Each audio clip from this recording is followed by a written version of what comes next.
Okay, you fell up against the van, you cut yourself, he shoved you against the van. So what is his name? Do you know his name? Do you know his supervisor's name? I don't know his name, but I'm going to find out because I'm going to take a suit out against the sheriff. His supervisor's name is Lieutenant Decker. All right. She came out and she uncuffed me, and I got in the van, and I said that's all you had to do to begin with was uncuff me so I could get in the van. I pulled my pants up because, as I said, my pants had fallen down. The deputy told the lieutenant he's exposed himself. The lieutenant said, I don't care, it's either black or white. Then she came out, uncuffed me. I was able to climb in the van and they recuffed me. When I was admitted to the jail, I was put on the medical tier, which doesn't have a catwalk, so I was on lockdown 24/7. Oh my God. I was able to go out and exercise 3 times that I was there. A story was circulated that I'd raped a child, so I couldn't go out for exercise anymore after that. This is why you see me the way I am now, so weak, and I'm using a cane. Oh my God. So somebody spreaded the rumor in the jail that you were a child molester. Yeah. And that put your life in danger. Yes, it did. And how many times did you get out for exercise? I think it was 3 times total. Oh my God, in 3 months. Oh my God, almost 4 months. So what else happened when you were there? What about your meds? Okay, 8 different times I was not given the full dosage. I'm on 300 milligrams of Effexor. I was only given half that. Another 8 or 10 times I didn't get any medicine, any Effexor. I wrote a letter, I don't remember her name, but I'm going to find out. The director of nursing at the Richmond City Jail. I never got a response from her, and when I questioned Mr. Christianberg, who I believe is the second in command, he said she was on vacation. So that's the reason for no response? I presume. But there was somebody else in the chain of command. When she was off, somebody else was supposed to do her job. This Mr. Christianberg. Mm-hmm. So, who brought you your medicine? It was, they have, I think 5 or 6 different nurses. I was told by one nurse one night that the doctor had stopped my Effexor. The next night, another nurse brought me my Effexor and said no, he hadn't stopped it. The third night, I got the same nurse I got the first night, and she again told me the doctor had stopped my Effexor. And I said, the nurse brought it to me last night, and she said, well, she wasn't supposed to. So what is Effexor? What does that do? It's an antidepressant, anti-anxiety medicine. And they, now you locked up. Now if you ever needed it, you needed it then. Yeah. So they refused to give you your medication. Oh my God. When did you get out? Roughly 10 days ago. Did you get all your personal belongings that you brought in there? All my clothing was thrown out because when I was seen by nursing at the lockup, they noticed a bed bug on me, so the jail took my clothes and threw them in the trash. What they did do is they had some clothing that had been left behind, and I was given a pair of track shorts and a zip-up jacket and these shoes, which are 3 sizes too big for me. 3 sizes too big. Did you have any money or anything like that in your personal effects? I had used all my money up on canteen and on $1 a day. They charge $1 a day for being in the city jail. Okay. We got another lady that was locked up about 2 or 3 months ago, and she was locked up at City Hall, but she really was out of control. But the people said that the police counted her money. This woman had over $1,000 cash on her. Wow. Nobody has seen her since. But I got her picture on YouTube and Facebook and all of that, and I'm gonna put it up and ask. Okay. Call the jail and find out where she is. Right. Because you know they're not gonna let her out of there until all that money gone. Right. They could steal it all at once, or they could steal it through canteen. Now, Did you get to see anybody about your medical problem and your medication? I was able to see a nurse 3 different times. The first time I saw the nurse, I was supposed to see the doctor but didn't, so I had to put another request in to see the doctor. I was able to see the doctor. I was told that I would not be seen for another 90 days because that's how long the prescription lasts. And so basically if I had chest pains or something like that, they weren't going to see me until the 90 days was up. Oh my God. So overall, what is your opinion about the Richmond City Jail? I think that there needs to be a major shakeup. That's right. What we need to do is elect Chris Dorsey, the man for the job. Not Kizzy. Kizzy, I've been down there over 30 years. He is a little mini me, a little mini Woody, and he does exactly what he's told. He's been a loser from the jump. He's never gone forward and filed any complaints because that's why they kept him down there. He didn't make any trouble for them. Right. So that's how he got to stay down there. Ask me about my bedding.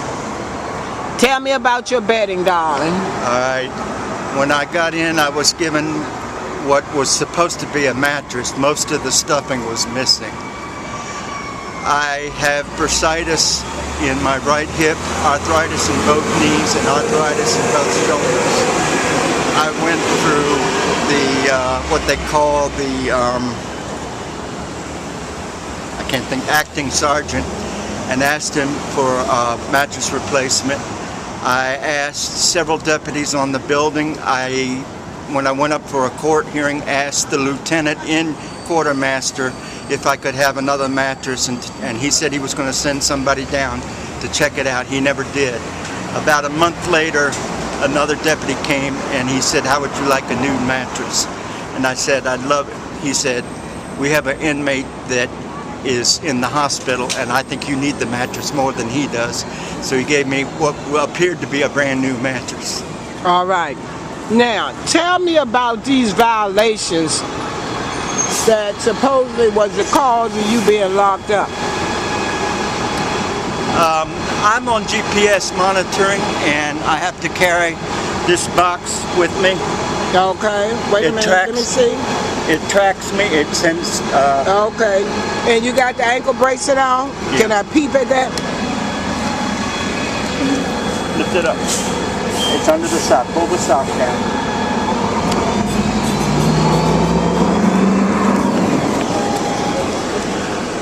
Okay. You got it? Yeah, we got it. Okay. Now, one night, the base unit said, "Put PTU in charger." Well, it was in the charger. So I took it out, put it back in, it still said, "Put PTU in charger." What is PTU? That's this thing. The little box. It's a personal tracking unit. Okay. I took it out, cleaned the contacts, put it back in, it still said, "Charge PTU." Okay. I took the whole unit, everything, to my probation officer the next day, and she said thank you. She gave me another one, and yet I was violated for that and for 18 other charges of not forgetting to carry this thing with me. I've been trying to get psychological testing to determine why I'm so forgetful. I had a situation where I was downtown, which I know like the back of my hand, and I didn't know where I was. I had to ask a cop for directions. Oh, Lord. So that means you could have onset of Parkinson's or Alzheimer's or Something's something. not right. Something is going on with your memory. Right. And we need to get you psychological evaluation to see what it is Right. before it gets out of control. Right. Because a lot of people I work with, they don't even know their names anymore. They don't even know where they live. Right. So we're going to get you some help, darling. I'm just thinking, name those violations and tell me the name of the person that had the nerve to tell you that violated you. Betsy Murphy, Assistant Director of Probation and Parole. Now, she said you had 21 violations She never to ask you why these violations were there. She never asked my probation officer if I'd given any explanation or anything. But you had already followed procedures. I had explained each one to my probation officer, who is Melissa Proctor. And they just went on and violated you anyway. So there we have another case of cruel and unusual punishment. We have individuals that will be fired once we take over the jail.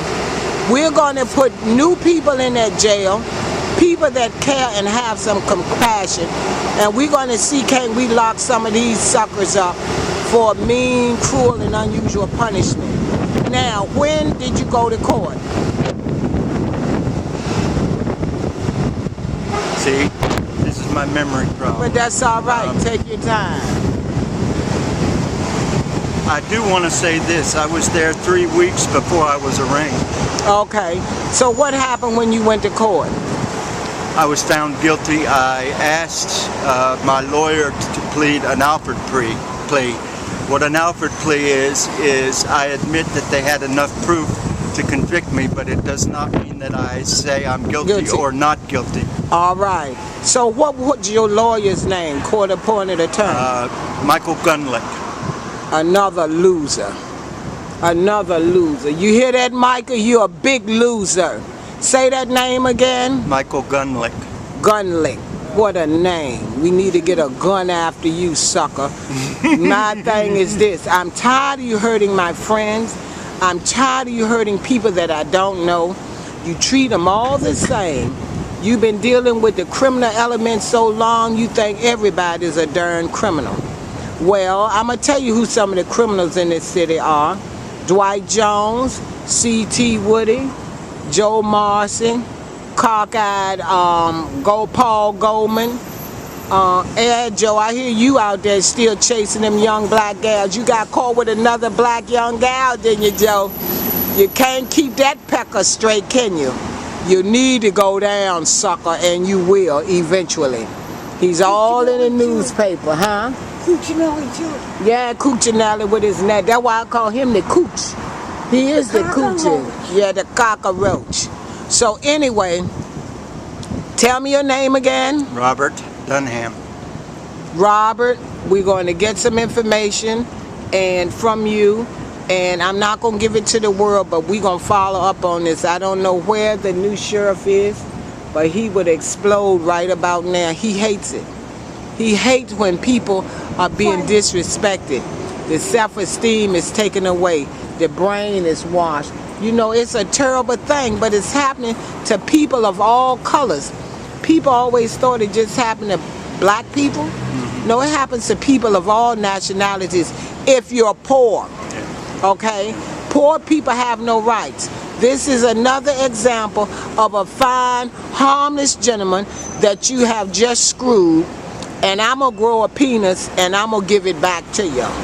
You're not going to like the way I'm going to screw you, but at least you came out. Now, when is your next court date? I'm done with court. You done with court? You just got to keep the contacts clean on the box. That's right. Keep the ankle. I was supposed to be off probation June 27th, but because of this conviction, I'm now on probation for another year. So you see how that works. He could break wind. Have to use the bathroom, go back there behind a building and urinate because there are no bathrooms for you, and they could violate you on that. So I thank you. You know Teddy Perham, you know you'll be hearing from me, and thank you so much. You're welcome. And I love you, baby. Okay. I'm sorry. This is Teddy Perham. This is Teddy Perham holding on to somebody's man. Bless his heart. Somebody's Santa. Yeah, you could play Santa. Sergeant Santa dead. We're going to put you up for the job. That's right. Say ho, ho, ho. Ho, ho, ho. See? We got another Santa for the kids. Look at it. That's right. That's right. They're running around Santa. And this is my girl, Harriet. Yes, Harriet. No. Harriet, it's too late. I'm not going to erase it. This is one of my friends. She's been working with the people, and she has a heart of gold. None of us are perfect, but like I said, she got an extra ear so we can hear what the devil is thinking. We got an extra ear. Thank you, Harriet. And look at my friend William Neal over there. We've been looking for William Neal. He know we talking about him. And I love him too. Because I wasn't trying to catch that bus over there and get killed coming to see you. But it's good to see that you're back, because people disappear. Bad things can happen to anybody at any time. We got to keep in contact with each other. He's a World War II veteran. Yeah. He's a veteran. I know he's a veteran. He had a twin sister. She passed. I know him. He was a computer master, a whiz, till he had his little stroke. Yes, he is. American Legion. Oh, Lord. How do you That's right. How do you get information off a, what do you call it, a SID card from a phone? A Sims card. Okay, they cut my phone off because I violated the contract because I was locked up. Okay.